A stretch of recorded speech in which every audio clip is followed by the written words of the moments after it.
আসসালামু আলাইকুম রহমতুল্লাহ বরাকাত। আলহামদুলিল্লাহ, আসসালাতু আসসালামু আলা রাসূলিল্লাহ বাদ। সুপ্রিয় দর্শক, আজ আমরা কোরবানিকে ঘিরে কমন 10টি প্রশ্নের উত্তর জানার চেষ্টা করব ইনশাআল্লাহ তাআলা। সর্বপ্রথম যে প্রশ্নের উত্তর জানবো তা হলো ভাগে কোরবানি দেওয়া প্রসঙ্গে। ভাগে কোরবানি দেওয়া নিয়ে আমাদের অনেকগুলো প্রশ্ন আছে, যেমন ভাগে কোরবানি দেওয়া জায়েজ আছে কিনা, জায়েজ থাকলে ভাগীদারদের সংখ্যা বেজোড় হতে হবে নাকি জোড় হলেও চলবে, কেউ পশু ক্রয় করার পর ভাগীদারের সংখ্যা বাড়াতে পারবেন কি না। এর সংক্ষিপ্ত উত্তর হলো যে গরু এবং ওট বড় পশুতে ভাগে কোরবানি দেওয়া যাবে এবং সর্বোচ্চ 7 জন ব্যক্তির তরফ থেকে গরু এবং ওট যথেষ্ট হবে। এটি সংখ্যাগরিষ্ঠ উলামায়ে কেরামের মত এবং এটি দলিলের দিক থেকে সমৃদ্ধ এবং বিশুদ্ধতর মত। আর কোরবানি ভাগীদারদের সংখ্যা বেজোড় হতে হবে এমন কোনো বাধ্যবাধকতা নেই।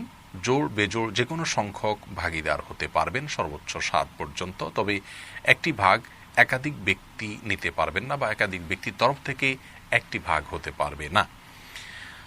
আর কোরবানির পশু কেনার পর কেউ যদি ভাগীদারের সংখ্যা বাড়াতে চান তাহলে সেটি তিনি করতে পারবেন। ধরুন দুজন মিলে কোরবানি করবেন বলে পশু ক্রয় করেছেন, তৃতীয় আরেকজনকে তারা যুক্ত করলেন, এটি জায়েজ আছে।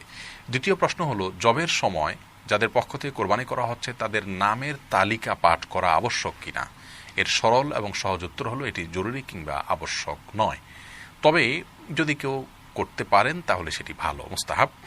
সহিহ মুসলিমের হাদিসে বর্ণিত হয়েছে রাসূল করিম সাল্লাল্লাহু আলাইহি সাল্লাম তার কোরবানি পশু জবাই করার সময় বলেছিলেন, বিসমিল্লাহ আল্লাহুম্মা তাকাব্বালহু মিন মুহাম্মদ ওয়া মিন আলি মুহাম্মদ ওয়া মিন উম্মতি মুহাম্মদ। যার অর্থ হলো, আল্লাহ আমি আপনার নামে এটি জবাই করা শুরু করছি, আপনি এটাকে কবুল করুন মুহাম্মদের পক্ষ থেকে, তার পরিবারের তরফ থেকে, তার উম্মতের তরফ থেকে। এই জন্য কোরবানি যাদের পক্ষ থেকে করা হচ্ছে জবের আগে তাদের নামগুলো উল্লেখ করে, নাম পাশাপাশি বাবার নাম এভাবে যদি উল্লেখ করা হয় অমুকের সন্তান অমুক, এরকমভাবে সবার নাম উল্লেখ করে যদি বলা হয় আল্লাহ সবার তরফ থেকে আপনি কোরবানি কবুল করেন, এরপরে ছুরি চালনা করা হয়, এটি মুস্তাহাব, এটি উত্তম, জরুরি বা আবশ্যক কোনো বিষয় নয়। তৃতীয় প্রশ্ন হলো কোরবানির গোশত ভাগীদারদের মাঝে যদি অনুমান করে বন্টন করা হয় সেটি উচিত হবে কিনা। এর উত্তর হলো না, এটি উচিত হবে না, বরং যথাসম্ভব পরিমাপ করে সমান হারে সবার মধ্যে বন্টন করা উচিত এবং কর্তব্য। এটা অনুমান করে ভাগ করা উচিত নয়। 4 নম্বর প্রশ্ন হলো গোশত কয় ভাগ করতে হবে, 3 ভাগ করা আবশ্যক কিনা। এর উত্তর হলো যার যার ভাগের গোশতকে তিনি 3 ভাগে বিভক্ত করে বন্টন করা বা ব্যবহার করা এটি মুস্তাহাব। 1 ভাগ নিজের জন্য, 1 ভাগ আত্মীয় স্বজন প্রতিবেশী তাদের জন্য, এমনকি যিনি কোরবানি করেছেন এমন কাউকে উপহার হিসেবে পাঠানো যেতে পারে। আরেক ভাগ হলো গরিব অভাবী দুঃখী মানুষদের জন্য। কিন্তু এই 3 ভাগ করাটা জরুরি কিংবা আবশ্যক নয়, এটাকে হেরফের বা কমবেশ করাতে কোনো অসুবিধা নেই। 3 ভাগে করতে পারলে উত্তম এবং ভালো। আপনি চাইলে গরিবকে একটু বাড়িয়ে দিলেন কিংবা প্রতিবেশীদের জন্য একটু বেশি রাখলেন কিংবা আপনি নিজের জন্য একটু বেশি রাখলেন, তাতে কোরবানির কোনো অসুবিধা হবে না। 5 নম্বর প্রশ্ন হলো ঋণ করে কোরবানি করা যাবে কিনা। এর সরল উত্তর হলো ঋণ করে কোরবানি করা যাবে যদি আপনি পরবর্তী ঋণ পরিশোধের ব্যবস্থা থাকে, আপনি সেই জায়গা থেকে ঋণ পরিশোধ করে দিবেন, এরকম আশা যদি থাকে আপনি অবশ্যই ঋণ করে কোরবানি করতে পারবেন। তবে ঋণ করে কোরবানি করা কারোর জন্য আবশ্যক নয়। আপনি যদি অভাবী হন ঋণ করে কোরবানি আপনার জন্য করা উচিত হবে না, যদি ঋণ পরিশোধের আপাত দৃষ্টিতে আপনার কাছে কোনো ব্যবস্থা না থাকে এবং যার কাছে ঋণ করছেন তাকে যদি আপনি ঘোরাতে হয় সে আশঙ্কা থাকে তাহলে ঋণ করে কোরবানি না করাই উচিত। তবে যদি দেওয়ার ব্যবস্থা থাকে, জোরালো আশা থাকে, তাহলে আপনি ঋণ করে কোরবানি করতে পারবেন। 6 নম্বর প্রশ্ন হলো মৃত ব্যক্তির তরফ থেকে কোরবানি করা যাবে কিনা।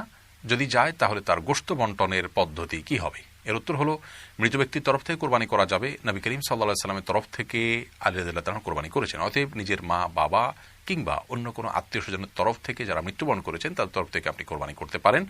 আর এই কোরবানির গোশত বন্টনের বিধান হলো যিনি মৃত ব্যক্তির তরফ থেকে কোরবানি করছেন যার অর্থ দিয়ে এই গোশতটা তার, তিনি এটিকে তার মতো করে ব্যবহার করবেন। 3 ভাগে ভাগ করে নিজের গোশতের মতো করে এটাকে বন্টন করা মুস্তাহাব। আর যদি কোনো ব্যক্তি মৃত্যুর আগে ওসিয়ত করে যান কোরবানির জন্য তাহলে সেই কোরবানি গোশত আবার সম্পূর্ণটুকু দান করে দেব গরিবদেরকে। এটা তার ওসিয়ত যারা প্রতিপালন করেছেন তাদের হক নয়, এটা গরিবের হক। 7 নম্বর প্রশ্ন হলো কোরবানি পশু নিস্তেজ হওয়ার আগেই অনেকে চামড়া ছেলা শুরু করেন, রক কাটা শুরু করেন, এটি জায়েজ আছে কিনা। এর উত্তর হলো এটি সম্পূর্ণ গুনাহের কথা। এমনকি জবের পরের সময় কসাইরা চাকু দিয়ে খোঁচাতে থাকেন, এর ফলে কোরবানির পশু স্বাভাবিক মৃত্যু না হয়ে অস্বাভাবিক মৃত্যু হতে পারে, যার ফলে পশু খাওয়া পর্যন্ত হারাম হয়ে যেতে পারে। এই জন্য চাকু দিয়ে জবের পরে খোঁচানো উচিত নয় এবং নিস্তেজ হওয়ার আগে চামড়া ছেলা কিংবা রড কাটা সম্পূর্ণভাবে না জায়েজ কাজ। সহিহ মুসলিম হাদিসে আসছে পশুর প্রতি অমানবিক না হওয়া প্রয়োজন ছাড়া, সেজন্য এটি করা যাবে না। 8 নম্বর প্রশ্ন হলো অনেক সময় দেখা যায় বুড়ি পরিষ্কার করতে দেয়া হয় এবং যাকে দেয়া হলো তাকে বলা হয় যে এটা পরিষ্কার করার পর তুমি কিছু নিও, আমাকে কিছু দিও। এটি জায়েজ আছে কিনা? এর সরল উত্তর হলো এটি জায়েজ নাই। কারণ নবী করিম সাল্লাল্লাহু আলাইহি সাল্লাম কোরবানির পশুর গোশত যারা প্রস্তুত করেন তাদেরকে কোরবানির পশুর গোশত দিয়ে কোনো কিছু দিতে নিষেধ করেছেন। সেজন্য এটি জায়েজ নয়। আপনি হয় সম্পূর্ণ বুড়ি কাউকে দিয়ে দিবেন, অথবা তাকে দিয়ে পরিষ্কার করার পর তাকে টাকা দিবেন, বুড়িটা আপনি নিবেন, কিন্তু পরিষ্কার করার বিনিময়ে কিছু বুড়ি তিনি নেবেন, এটি জায়েজ নয়। 9 নম্বর প্রশ্ন হলো অমুসলিমকে কোরবানি গোশত দেওয়া যাবে কিনা? উত্তর হলো অমুসলিমকে কোরবানি গোশত দেওয়া যাবে, কোনো নিষেধাজ্ঞার ব্যাপারে নাই। 10 নম্বর প্রশ্ন হলো কোরবানি গোশত কতদিন রেখে খাওয়া যাবে, ফ্রিজে রেখে খাওয়া যাবে কিনা? এর উত্তর হলো যে কোরবানি গোশত ফ্রিজে রেখে খাওয়া যাবে, এবং কতদিন রেখে খাবেন এটি একান্তই আপনার ব্যাপার। এক্ষেত্রে শরীয়ত কোনো সীমানা নির্ধারণ করে দেয়নি যে এর মধ্যে কোরবানি গোশত খেয়ে শেষ করতে হবে।